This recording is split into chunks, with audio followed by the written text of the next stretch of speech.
Hello everyone and welcome back to my channel. With the first split of challenges wrapping up, I thought it would be nice to revisit one of the teams that we had previously covered on the channel, being CGN Esports. While the team has undergone several changes since we last looked at them, the IGL of BennY still remains at the helm, and I spoke to him on how they were able to cultivate a DACH winning run. BennY, welcome to the channel. If you could give everyone at home an introduction of who you are and what team it is you play for. Hey, I'm BennY. I'm the IGL for CGN Esports. I've been in CGN now since the team went German. They had an international roster in the very start, and then they went full German in the start, like to boot off, kind of a rebrand thing. And I've been the IGL since the start, even though I wasn't IGL before. And we have now been together for quite some time, and recently managed to win the DACH VCL. Yeah, congratulations on winning DACH firstly. It's a very big achievement. Like you said, this is a roster that you've been with back since it was called CE Calling, I believe, at the time. Would you say this is the highlight of your time with the team? At least it's close, because in the start we had a good run in the VCT qualifier, I think, right? We made it to main event and lost to Liquid at the time. Which I thought was, I think, even a bit more exciting. It was international. I think that's the main difference. So this is like the second experience that's kind of like this since a long time. So I'm very happy we finally managed to get this. No, I'm glad to see it as well. Of course, I spoke to Seb. It was one of the first interviews that I did on the channel, and back then it was introducing this new roster, which you were a part of at the time, of course, as well. Like I said, you've been there for a while.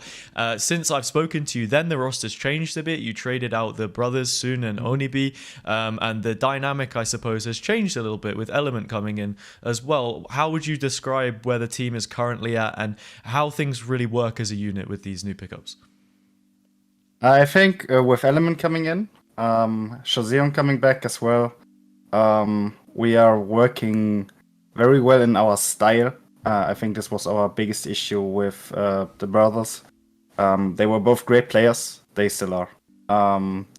But I think the philosophy that we want to pursue in this team didn't really fit their style of playing the game, like thinking about the game. So the switch up now with Element, he's a bit more free. Like it's easier to make him fit into the play style that we want to play, while his firepower is like literally insane. Yeah. And then HazzaJC, who was in the team in the beginning, then took a break to focus on school. He already knew everything. He was already accustomed to the style, so that was easy fit as well. And with them then coming in as a replacement, I think now we are finally all on the same page. We all think the same. We have the same solutions, which ultimately I think is probably the reason why we ended up winning this time instead of scraping by playoffs or even going relegation. Yeah, because I remember casting some of the games as well for Red Bull Homeground, and even then there were some good ideas and you guys looked like a strong team. You were beating some of the other Challengers teams as well, but perhaps it wasn't clicking. So now everyone's on the same page and you feel as if you've made good upgrades across the board, and yeah, bringing back in old players as well that fit the system, so everything works with what you're trying to do. How would you then describe what the calling style is within the team and how it's actually structured with you as the leader? It's funnily actually not that structured, Yeah. I think, compared to most teams. This is the feedback I usually get when we are trialing players and then they do comparison to what they had before. I don't like to micromanage people a lot. I don't like to go like, you do this, we play this, and then we have like a big plan on how we play the round. I usually have a plan for myself. Like I have a plan in my head, a game plan on how we're gonna play the game, play the rounds one after another. But a big part of this is actually just having people be a bit more responsible themselves as well. So we will have rounds where it's like default. And when I say default, we, for example, don't really play a structured default. Like we don't have that default we always play. So everybody has a bit of a responsibility to just have an idea for themselves on their own area or where they want to go and do something. And then take over if they're in the correct position as well mid-round. So I think this is like the biggest point of how we work as a team. Everybody has some responsibility. I give like the general direction, game plan for how we structure rounds when we play rushes, of course, right? But in the rounds that are a bit slower, everybody has their own responsibility. And that puts some of the pressure off of me as well, so I can play the game. And don't just sit there and micromanage everybody. I think that's like the most discerning thing we have about us. I think CGN's always been a very interesting team in how you've played, and we saw that a lot in the finals as well, where there would be quite a few contact plays. You guys would like to sort of contact into a push. Did you maybe give some extra reasoning behind the decision to set up in that kind of way, or is this just a reflection of the strategy that you've brought in? I think contacting is a big topic about us. I think we've been called Contact Gaming Nation before. I think it comes down a lot to one, I like to contact. Yeah. It's basically what I grew up doing. I was a pub gamer. I never liked util. I loved Counter-Strike, just sneak in and go kill. Yeah. So I'm sure it's like, this is probably one reason why we actually do this a lot. Oh, I like to do it. And the other thing is, it's not that, maybe not that telegraphed. I mean, everybody expects us to contact, so for us now it's kind of fading away. But usually teams tend to use a lot. You get a lot of clues, breach flash, breach stun, blah, blah, blah. Like, you get a million things, they tell you they're coming. And one reason why contacting in my mind is so strong is you're not doing this. Like, there's set patterns, right? You know, I don't know, Haven A, there's a breach flash. Okay, they're coming A, you know how they go, you know the timings. But when they just go, and they just aim, with no util whatsoever, it's harder, right? Like, you just get a duel. In the end, it's 50-50 skill fight. And if you're winning the 50-50, not as 50-50, but like 70-30, I take this. Like, this can instantly win the round. So I think that's that's a big part about contacting. You are not giving the timing, you're not giving everything away. So that's the main part of why we're doing it so much. Or at least I hope so. I hope it's not just my preference. It makes sense, right? Because you have this adaptable team that are making decisions on their own. Just to sort of circle back to the question I said before about structure then, in terms of the actual calls that are being made, is it you on a macro level going for a call and then different areas of the team picking up and making decisions themselves, or is it, you know, quite orchestrated from your perspective? Oh no, it's definitely like just me macro, and then micro is fully on everybody. Okay, cool.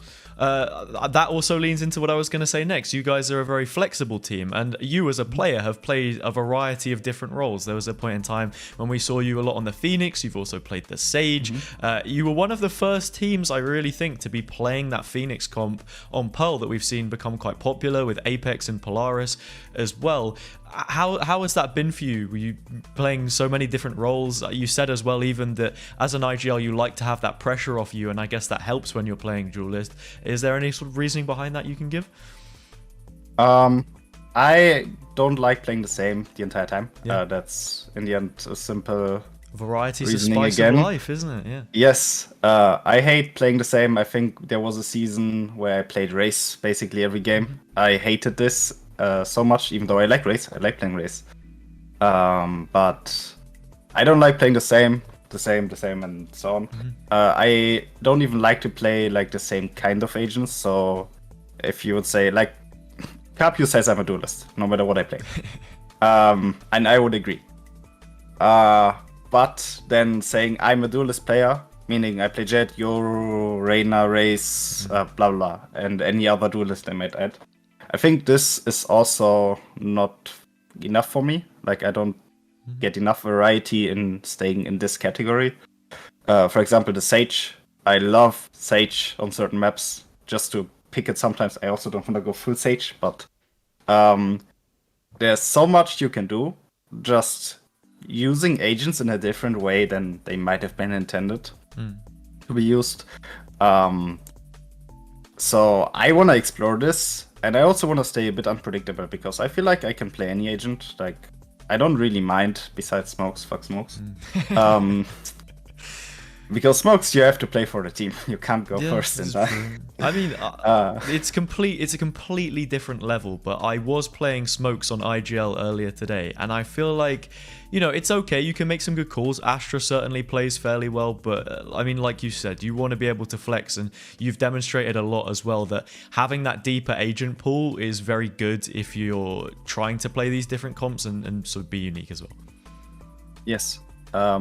Yeah, so again, I'm like I said, right? I want to play different agents. I want to use agents maybe in unorthodox ways if I find any good ways to play them. I think I was one of the first to use the Sky. People hated me in ranked for playing Sky with the pop flashes way back. I think was one of the first. I loved KO until they demolished his flash. So I want to be flexible, and I think this also plays into the team because I like just putting random agents. I go into a scrim and I would go Viper, go this, pick everything. Because in the end, I feel like we can make it work. And if we can just pick random agents and make it work on a consistent basis, this is kind of my thinking. This is like, how do you prepare? You see a different comp every single time, and then how the fuck do you prepare against this? Because it's fully different every time. Yeah. I have a point to make about what you've just said, and I'll save that for later. But now the questions I'm going to be asking are more tailored towards DACH and what we've just seen in the previous Challengers split. So how would you evaluate your performance in the regular season? Because you guys were 4th seeded in terms of the spots for playoffs. Perhaps not the strongest of results that you could have possibly hoped for, but still, of course, good enough to get you into the playoffs and then begin you on that winning run. How do you think things went? I think we started off really strong. I think like the first 2 games, we showed that we can be really, really, really dangerous. We had a 13-0 against Titans. On Ascent, we looked really dominant on the first 2, and then Unicorns happened. We played against Unicorns of Love in the 3rd game, I think, and we got absolutely dumpstered. I think we got like 9 rounds combined on 2 maps. And from there was really rocky. Like we went 1-1-1-1-1-1. One of the 1-1s was Mouse, which I think in our league is always a good 1-1. Like Mouse, you take the 1-1, it's great. They are a strong team. You have to respect them. It's fine. But the others, we felt like we should have won. So we felt very much in the slump even. Like we got the 1-1s, but we felt like this should have been 2-0. This should have been 2-0. Like even the Mouse game, we got 1-1, but honestly, it should have been 2-0 the way they played. So the start was really, really strong. And then Unicorns happened and we just fully crashed. Like... Yeah. We had to fear to even get into playoffs, right? Like it wasn't even. We went 4th, and we were like, oh, if this and that happens, and we maybe throw 1 map, we are not in playoffs, even though we started like really, really strong. So the regular season, I would say, went really meh. This is like the lowest it could go because we still made playoffs. That's fine. As long as you make it into playoffs, you're good. But this is like the lowest performance we could have had to go into playoffs. So, yeah. I guess you could probably then speak a bit about the format. That's what I was going to say. I accidentally said best of ones. It is best of twos that you play in DACH, which is unique to the region as well, which I think is really interesting. But then you also have the caveat of playoffs and the fact that it doesn't really matter where you seed in the regular season because it's all about the circuit points later on, and you guys have now secured it. What are your opinions on the format as a whole then? The best of twos played in the regular season and now looking towards that second split with the circuit points that you already have, but knowing that that might not be enough to still make Ascension. I think best of twos are kind of lame. I don't have that strong of an opinion as others do. I know a lot of people hate it. I just don't think it's good. Like, I don't mind it too much. It's just not great. You never have a winner of the evening. Like, you go play a game and... Okay, you can win 2-0. Okay, love it. But if you don't get 2-0, it's 1-1. And who likes finishing on 1-1? Like, it's a draw. What the heck? This is like going ranked, you go 18-18 and one guy presses draw. Like, this is how you feel. What the fuck? So in that sense, it's not great. I don't think it's great for the fans if it goes 1-1, for example, as well. And it also changes the dynamic a bit because I think this favors weaker teams. Stronger teams will win more if we play best of threes. So this is also an issue I would have with this system. This is like, I think the end result of the regular season will be pretty different if we switched it to best of threes. I'm very sure even. We would have very clear cut on the playoffs teams, I think, and then maybe one team is kinda close, and then the rest would just be pretty far away. So in that sense, I don't like it. I don't like the best of two. I would love to change it. I'm not sure why we are having this. I think it is actually to keep the league closer. But not sure. I have no insights. Speculation.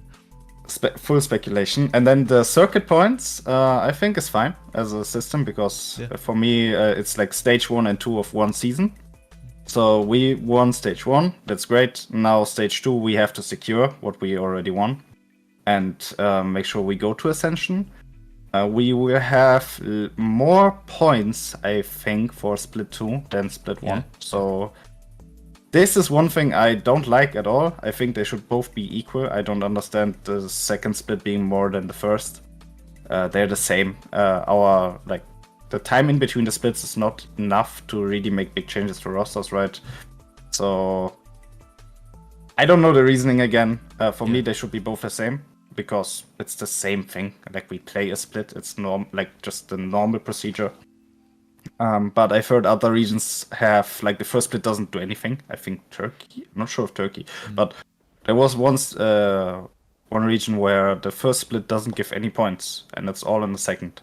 Yeah. So the first feels really useless because, I mean, prize money is nice, right? You want to win, you want to get the prize money.